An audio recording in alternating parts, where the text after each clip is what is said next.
During the brutal siege of Sarajevo back in the 90s, this horrifying rumor started making the rounds. It was a whisper, really, about a gruesome kind of tourism, a human safari, where the super rich would actually pay to hunt people for sport. For years, that's all it was, just a whisper. Today, we're going to trace how this unbelievable claim crawled out of the fog of war and somehow ended up in a United Nations courtroom. All right, so to really get into this, our story doesn't start on the battlefield. Nope, it starts years later, on February 22nd, 2007, in a UN courtroom at The Hague. So we're at the International Criminal Tribunal for the former Yugoslavia. This is the court that was set up to bring justice for some of the absolute worst atrocities in modern European history. And on this particular day, a high-ranking Bosnian Serb commander, a guy named Dragomir Milosevic, he's on trial for war crimes, specifically for the relentless campaign of shelling and sniper attacks on the civilians of Sarajevo. So one of the prosecution's witnesses takes the stand. He's an American, a volunteer firefighter, and an ex-Marine named John Jordan. He starts describing the horrors he saw, just as you'd expect, but then he drops something completely out of left field, something that introduces the world to this insane idea of tourist shooters. And what's really striking is just how specific his testimony was. I mean, he described these people who just didn't belong. They were wearing this weird mix of civilian and military clothes, and their weapons, they weren't standard army issue. He said they were like something you'd use for, and I'm quoting here, hunting boar in the Black Forest. He said they looked totally lost, like they had to be personally guided around by Serb snipers to get to the best spots for an easy shot. But a human hunting safari? I mean, how could something like that even be possible? To get our heads around that, we've got to rewind. We need to go back to 1992 and really understand the absolute nightmare that was the siege of Sarajevo. You see, this war wasn't some sudden explosion. It was more like a slow, painful political collapse. As Yugoslavia started to fracture, Bosnia voted for its own independence. But that move was boycotted by its Serb population. So by April 1992, you had 13,000 Serb soldiers surrounding the capital. And just like that, the siege began. And the real tragedy here is that before the war, Sarajevo was this incredibly vibrant, multi-ethnic city. They called it the European Jerusalem because you had Muslims, Orthodox Christians, and Catholics all living together, side by side. And that very diversity, that's exactly what the war was designed to destroy. So for people who lived there, like this guy Mirsad Sijeric, he was just 22 when the war started. Life just completely transformed overnight. He described it as this devastating claustrophobia, like you're trapped in a cage and someone is just taking shots at you. But, the most agonizing part of the whole siege was just its length. We're talking 1,425 days. That is nearly 4 years. 4 years that the city was completely cut off from the outside world. An entire population was basically held hostage in their own homes. Daily life was just a raw struggle for survival. I mean, just try to imagine hundreds of shells falling on your city every single day.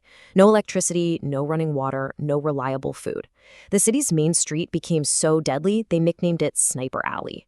This was an environment of total, complete anarchy, a place where civilization had just collapsed. All right, so for 15 years, John Jordan's testimony in that courtroom was basically just a little-known footnote to the war.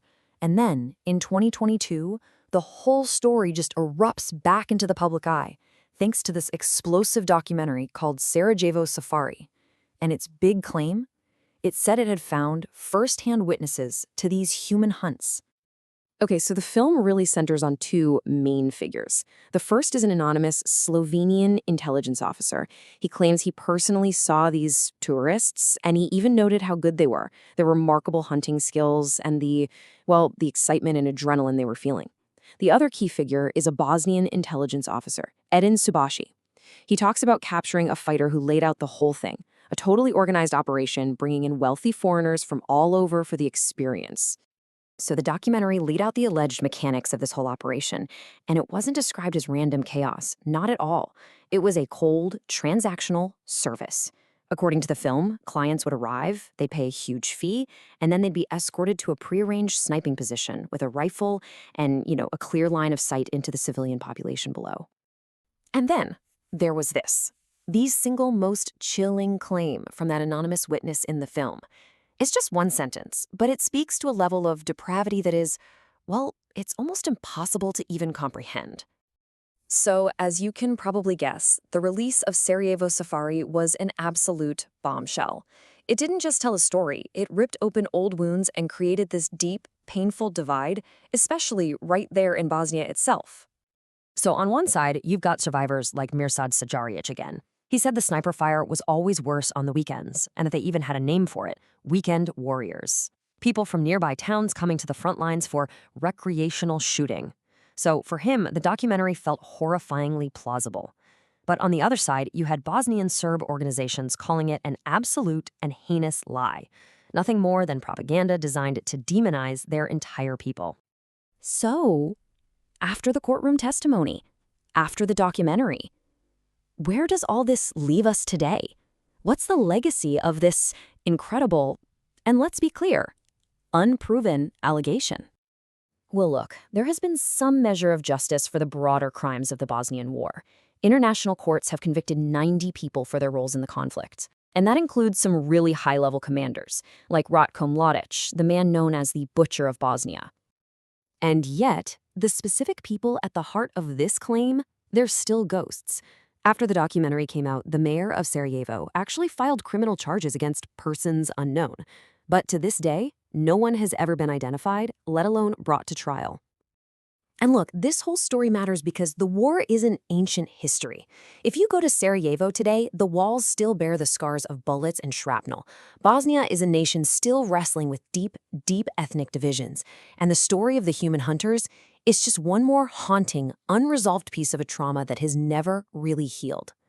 So, in the end, we're left with this. There's no receipt, no photograph, no piece of definitive proof has ever surfaced. All we have is the testimony of witnesses and the chilling plausibility that it could happen in a place where the rules of humanity had been completely suspended. And it leaves us with a really difficult question, one to think about. In the fog of war, can a story be true, even if it can never be proven?